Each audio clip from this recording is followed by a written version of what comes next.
Palakkad Walayar check പോസ്റ്റിലാണ് ഉള്ളത്. ഇവിടെയാണ് ഈ ദൃശ്യങ്ങൾ ക്യാമറമാൻ രാജീവ് സുദേവ് പകർത്തും. ഇവിടെയാണ് ഉള്ളത്. ഒരു 2 കിലോയോളം വരുന്ന കഞ്ചാവ് അല്പസമയം മുൻപാണ്, ഏതാണ്ട് അരമണിക്കൂറിന് മുൻപാണെന്ന് തോന്നുന്നു, എക്സൈസ് പിടിച്ചത്. അത് കൊണ്ടുവരികയാണ്. ഉണക്ക കഞ്ചാവാണ്. അത് കൊണ്ടുവരികയാണ്. കോയമ്പത്തൂരിൽ നിന്നാണ്. കളമശ്ശേരി സ്വദേശി അഭിലാഷ് എന്ന യുവാവിനെയാണ് ഇപ്പോൾ കസ്റ്റഡിയിൽ എടുത്തിട്ടുള്ളത്. എന്തായാലും എക്സൈസിൻ്റെ ഇവിടുത്തെ CI വളരെ പരിശോധന കർശനമാക്കിയിട്ടുണ്ട്. അതിൻ്റെയൊക്കെ ഭാഗമായിട്ടാണ് ഇത്തരത്തിലുണ്ടായത്. ശ്രീധരൻ എക്സൈസ് സർക്കിൾ ഇൻസ്പെക്ടർ, അദ്ദേഹം നമ്മോട് പ്രതികരിക്കും. സാർ, ഇത് എങ്ങനെയാണ് കണ്ടെത്തിയത്?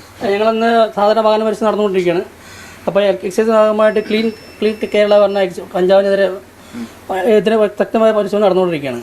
അപ്പം കോയമ്പത്തൂരിൽ നിന്ന് എറണാകുളത്ത് നിന്ന് പോയ വണ്ടിയിൽ നിന്ന് നമുക്ക് 1,700 അല്ലേ 1,750 കഞ്ചാവുമായിട്ട് അഭിലാഷ് നാളെ പിടിച്ചിട്ടുണ്ട്. ഞാൻ കളമശ്ശേരി വീട്. അപ്പോൾ ആദ്യമായിട്ട് കിടത്തുന്ന പറയുന്നത് ചോദ്യം ചെയ്യലിൽ അറിയാൻ പറ്റും. ഇവർ ഇതിന് മുമ്പ് കേസുകളൊന്നും ഇല്ലാന്നാണോ? നിലവിൽ പുള്ളി ഇല്ലയെന്ന് പറയുന്നത്, പക്ഷേ അത് ചോദ്യം ചെയ്യലിൽ പറയാൻ പറ്റുള്ളൂ. ഉപയോഗിക്കുന്ന ആളാണല്ലേ? അത് ഉപയോഗിക്കുന്ന ആളാണ്. 17,000 രൂപ തരാമെന്ന് പറഞ്ഞിട്ട് അല്ല, അയാൾ കളമശ്ശേരി എത്തിയ ആൾ 17,000 കിട്ടുന്ന ആൾ പറയുന്നത്. അവിടെ ഏജന്റ് ഉണ്ട്.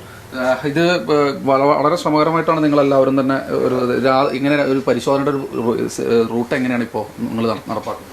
അല്ല, ഇപ്പം നമ്മൾ ഈ അടുത്ത കാലത്ത് ഇന്നലെ നമ്മളൊരു 12.2 ഗ്രാം MDMA 4 പ്രതികൾ പിടിച്ചിട്ടുണ്ടായിരുന്നു. അപ്പോൾ നമ്മൾ വ്യക്തമായ പരിശോധന നടന്നുകൊണ്ടിരിക്കുന്നു വളരെ ചെക്ക് പോസ്റ്റിൽ.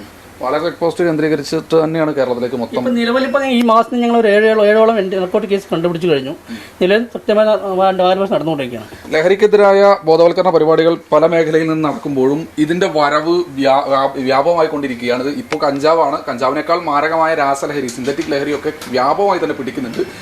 ഇത് ഇത്രയും ദൃശ്യങ്ങൾ നമ്മൾ പൊതുസമൂഹത്തിന് മുൻപിലേക്ക് കാണിക്കുന്നത് ഇത് വ്യാപനം തടയണം. ഇത് അറിഞ്ഞാൽ ഉടൻ തന്നെ നിർബന്ധമായും എക്സൈസിനെയോ അല്ലെങ്കിൽ പോലീസിനെയോ അധികാരികളെയോ അറിയിക്കാൻ മടിക്കരുതെന്നാണ് പറയുന്നത്. SKN40 ഭാഗമായി, SKN40 ജനകീയ യാത്രയുടെ ഭാഗമായി ആ ഒരു സന്ദേശം കൂടിയാണ് നമ്മൾ ഈ ഒരു ഘട്ടത്തിൽ നൽകുന്നത്. രാജീവ് സുദേവിനൊപ്പം ശ്രീ ശ്രീകുമാരൻ, 24 പാലക്കാട്.